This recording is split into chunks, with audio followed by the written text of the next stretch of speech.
Hi, this is Joe Ozimek with Environmental Services. And for the next couple of minutes, we're going to talk about generator inspection and logging hours on a monthly basis.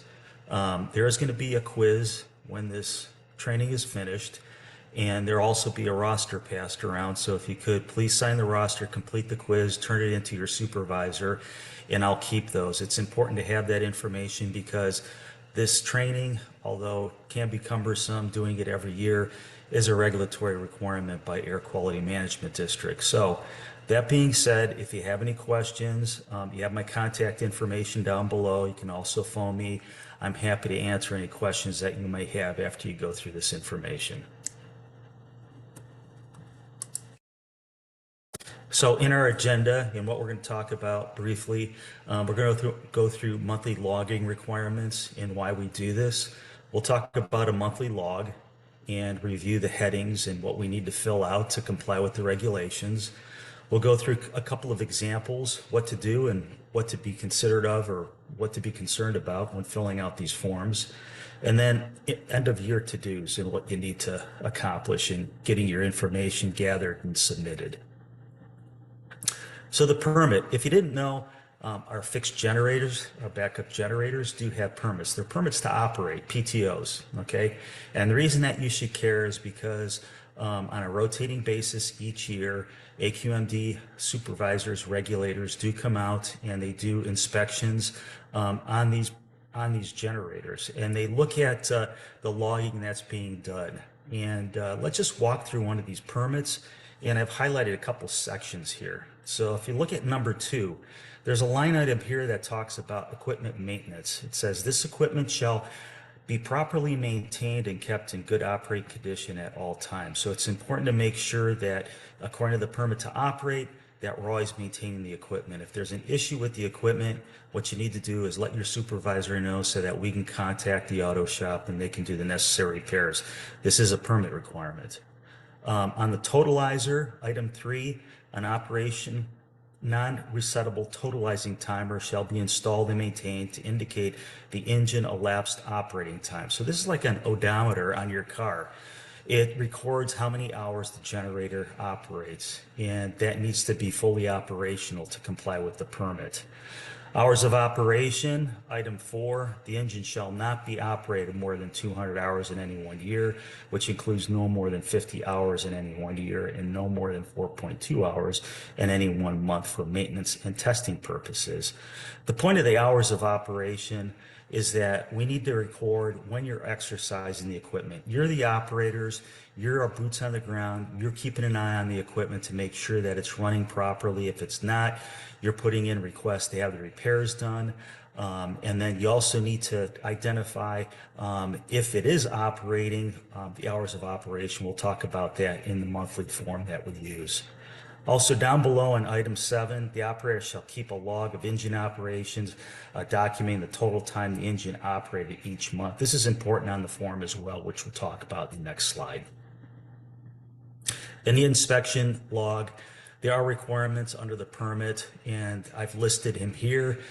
We need to record the site name on the log, the date of the inspection, the hour meter reading, start and finish time, the purpose of why it ran, if it's maintenance or emergency. Now I realize that you're not recording SCADA, and I'm working on that, and I'm going to be working with the people in SCADA to pull that information out. What you need to do and what you're concerned with is your maintenance and your hours of operation when you're exercising the equipment. When SCADA is able to pull that information and run reports, I'll gather that separately and record that. So if you see gaps in time on the forms, don't worry about it. I'll record that information separately as emergency or if it's maintenance based on what the reports say, okay? As far as runtime reports and minutes, again, start time, end time. You want to inspect for leaks and damage and report anything along those lines to your supervisor so we can comply with the permit and make sure that the engines are maintained properly. Record keeping, keep it with the equipment, and we're going to want to turn in these records at the end of the year, and we'll talk about in a couple of slides. There's some other things to watch there: fuel levels, oil, water, battery levels, any additional comments that you might have. And then lastly, the initials of the technician, because if we have any questions, we want to know who to go to and who recorded the information. So what does the log look like? This is it. This is a form that was approved by AQMD and what they require. Okay, I know that you keep separate documents and they probably more detailed as far as the information you have, but this is what AQMD requires.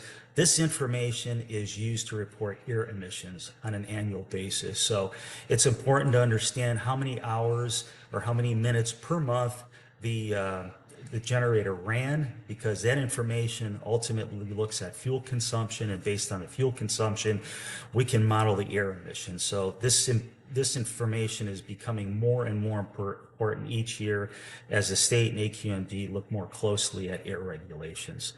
So in looking at this, again, you want to know any structural damage, if the equipment's leaking, because if it is, you want to make sure that that is cleaned up and report that information so that the equipment can be repaired. In the first column, you'll see a date. You want to record the monthly date, hour and meter start and finish time. The reason it ran, most likely it's going to be for maintenance when you go out there. You're going to record the time that you exercise the equipment. You're going to record in minutes the run time, the fuel level, the fuel consumption, oil level, water level, battery level, any structural inspection notes. Okay, if you see a leaking head gasket, you see a crack in the engine block, it's leaking antifreeze, we want to document that in this column. Any additional comments that you may have, and then initials of the service technician. At the very top, you want to identify the site location. And if there are multiple generators at a particular location, we have to record and report one of these for each of the permitted generators. This isn't per site, this is per generator.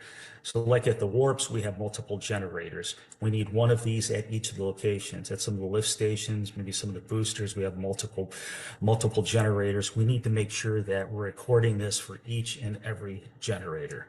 Okay, so here are two examples how to complete the log. The one on the left is correct, the one on the right is incorrect. I'm not going to labor over this. You all have completed these forms.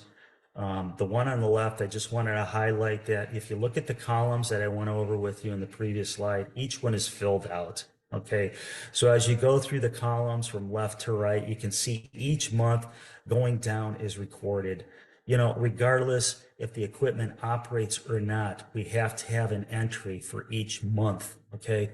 Which is the mistake that was made on the right-hand side, because if you look January through July, okay, it was indicated that everything was okay and the generator is working fine. Well, it wasn't, because if you look at the hour meter, the start and finish times haven't changed.